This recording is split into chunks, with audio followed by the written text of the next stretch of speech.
السلام عليكم. فيديو جديد على قناتك بزين خديجة بها، دائما مع الوصفات السهلة والاقتصادية. وصفتنا اليوم ان شاء الله غادي نشارك معكم هاد الرغيفات معمرين في الفران، كيجيو رائعين بزاف، كيجيو لذاذين بحشوة سهلة واقتصادية وعجينة اللي كتجي خفيفة خفيفة بزاف ومقرمشين، كيجيو رائعين بزاف. اول حاجه غادي نبداو بها هي الحشوه. هنايا خديت الجزر، عندي هنا 3 الحبات ديال الجزر اللي هما متوسطين. الكميه هنايا ديال الخضر كتبقى اختياري على حسب عدد الافراد العائله، او شحال د الرغيفات بغيتو، ولا بغيتو ديروا فيهم كميه كثيره او كميه قليله. هنايا انا الجزر ما غاديش نحكو، غادي نطحنو في الهاشوار كما كتشوفوا معايا. غادي نطحنو ويعطيني قطع اللي هي صغيره او مربعات صغارين بحال هذا الشكل هذا كما كتشوفوا معايا. صافي من بعد ما كنحصل على هذا القوام هذا مباشره غادي نحطها في المقيله اللي غادي نطيب فيها هذه الحشوه هذه. من بعد غادي ندوز كذلك المكون الثاني ديال الخضر اللي هو الكورجيت. هنايا عندي 3 الحبات متوسطين ديال الكورجيت او القرعه الخضراء او القرع الاخضر. 3 ديال الحبات غادي نقطعهم حتى هما قطع اللي هي صغيره. طبيعه الحال كيكونوا مغسولين ومقشرين، حتى هما غادي نقطعهم قطع اللي هي صغيره.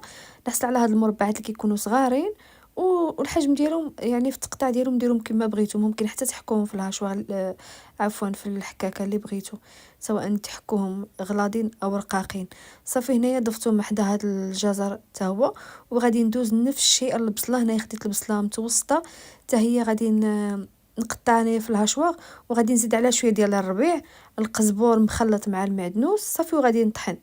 صافي هادو هما المكونات ديالي اللي غادي ندير في الخضر.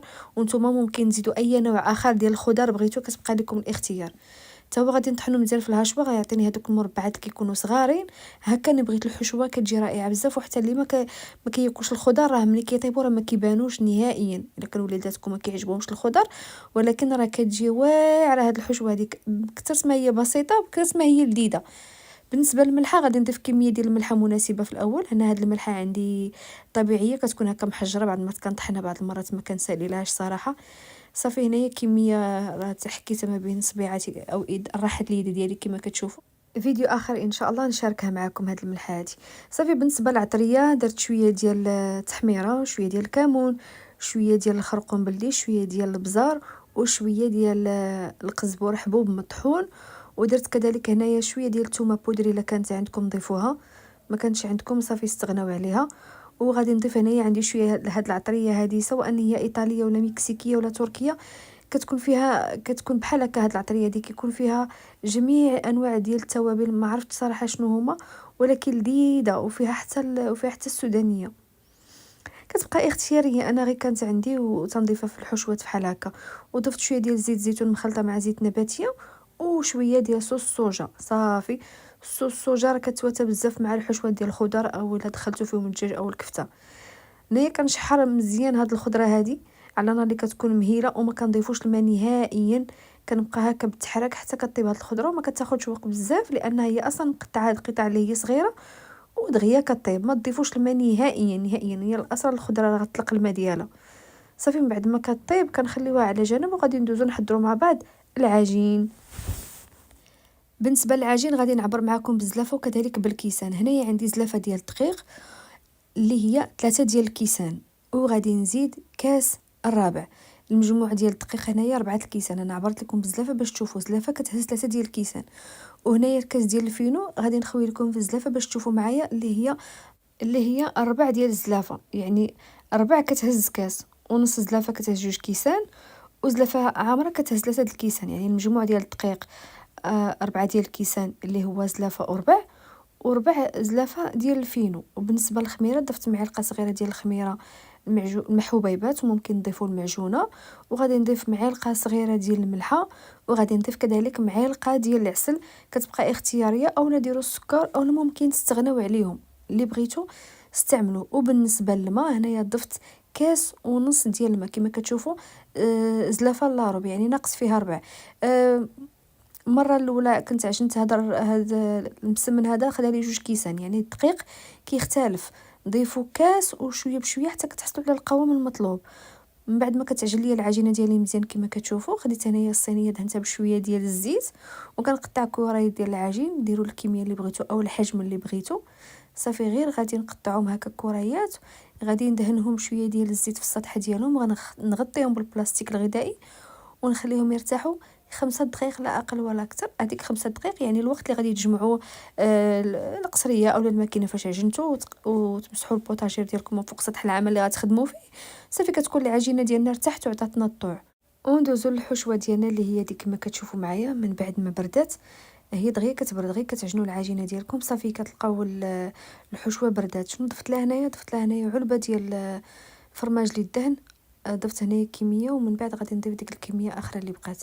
ضفت العلبه كامله، وممكن تضيفوا النص ديالها، ولا تضيفوا فرماج مثلث او مربع، او تضيفوا كميه من داك الجبن اللي كيكون في السطل. اي نوعيه ديال الجبن او الفرماج عندكم ضيفوه. عرفتوا راه كيعطي واحد المذاق رائع رائع رائع بزاف لهاد الحشوات فحال هكا. ضيفوه وانا متاكده غادي يعجبكم، وضيفوا اي نوع كيعجبكم. نخليو الحشوه على جنب وندوزو للعجينه ديالنا. خديت الكره الاولى كما كتشوفوا كنسرحها فوق سطح العمل بشويه ديال الزيت النباتيه. كنقرصوا الكره ديالنا مزيان حتى كيبان لنا سطح العمل على هذا الشكل هذا. كما كتشوفوا العجينه ديالنا راها مرخوفه خفيفه وماشي قاصحه نهائيا. خاصها تكون العجينه ديالكم على هذا القوام هذا. من بعد كنضيف شويه ديال الزبده نباتيه من الفوق، ما تكثروش. انايا انا ذوبت غير 2 معالق كبار فقط، وكندير كميه من الوسط وشويه من الفوق صافي. وكنشكل العجين ديالي على شكل مربع، وكندوز لوحده اخرى ثانيه. وغنستمر على الطريقه هذه حتى نسيل الكميه كامله اللي عندي. في الاول كنقرصو غير بالزبده، ومن بعد كنجمعو عفوا في الاول كنقرصو غير بالزيت، ومن بعد كنجمعو بالزبده صافي. كنضيف غير شويه ديال الزبده من الفوق، وتنطوي المسمنه ديالي. وغنستمر على هذه الطريقه هذه حتى غنسالي الكميه كامله اللي عندي. ومن بعد ما كنساليهم كاملين بحال هذا الشكل هذا، كنعاود نبدا بالمسمنه اللي ربعتها في الاول. راه كتلقاوها شويه شدات فراسها لان ديك الزبده جمدات عليها. صافي غادي نقرصها بحال هكا، غنعطيها واحد الشكل اللي كيكون مربع. وما تقرصوهاش بزاف حتى يبدا يبان لكم سطح العمل، غير بحال هاد الطريقه هذه كما كتشوفوا، او كتعطيوها هاد السمك هذا صافي. من بعد غادي ناخذ واحد الكميه ديال الحشوه، واحد المعلقه اللي كتكون عامره. ديروا الكميه اللي بغيتو. انا هنا الحشوه كثرتها كما شفتوا معايا، يعني غادي نعمرهم مزيان صافي. وكنجمع هاد الاطراف كنحصل على شكل ظرف بحال هاد الشكل هذا، وغنحطها مباشره في الطاوه اللي دهنتها بشويه ديال الزيت. وكذلك ممكن تفرشوا لها ورق ديال الطبخ. غادي نزيد معكم وحده تانية باش تشوفوا معايا الطريقه مزيان. كناخذ المربعه الثانيه، يعني كتبداو بالاولى وانتم غاديين حتى كتكملوا كتمشيو بالترتيب صافي. كنقرصها مزيان او كنسرحها فوق سطح العمل، وكنوضع فيها كميه ديال الحشوه اللي ضروري خصها تبرد. يعني ما ديروش الحشوه وهي سخونه، يعني بداو بها هي الاولى عاد بداو في المسمن. وكنشكل على هذا الشكل هذا، كنجبد الاطراف مع بعضياتهم وغنحطها فوق سطح العمل صافي. وغنكمل على هذه الطريقه هذه حتى غنسير الكميه كامله اللي عندي ديال المسمنات.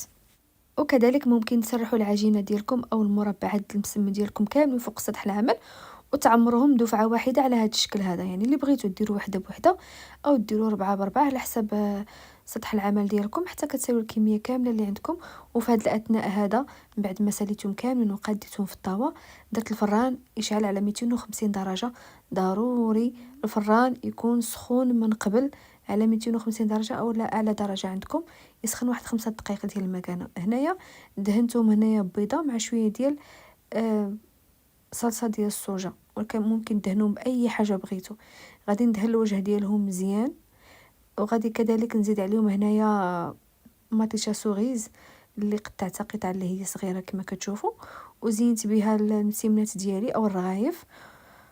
وضغطت عليهم مزيان باش ملي يكونوا كيطيبوا في الفران ما يتحيدوش، لان ملي كيطيبوا في الفران كيبداو يتنفخوا. يعني ضغطوا عليهم مزيان. وبالنسبه للزين هنايا زينت بشويه ديال الزعتر، ممكن تزينوا بالزنجلان البافو اللي بغيتو زينوا به صافي. وكيبقى هذا الشكل ديالهم قبل ما يدخلوا الفران.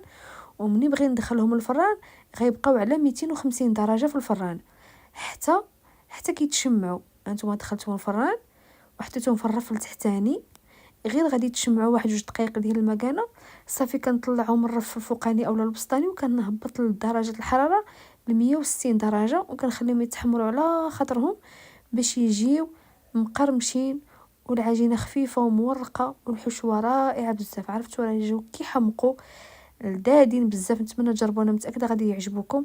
ونتمنى تشاركوا الفيديو مع الاصدقاء والحباب ديالكم، وخليوا لي لايك وتعليق اللي كيحفزني نزيد نعطيكم وصفات اللي كيكونوا رائعين وسهلين في المتناول. الى اللقاء فيديو جديد ووصفه جديده ان شاء الله، والسلام عليكم.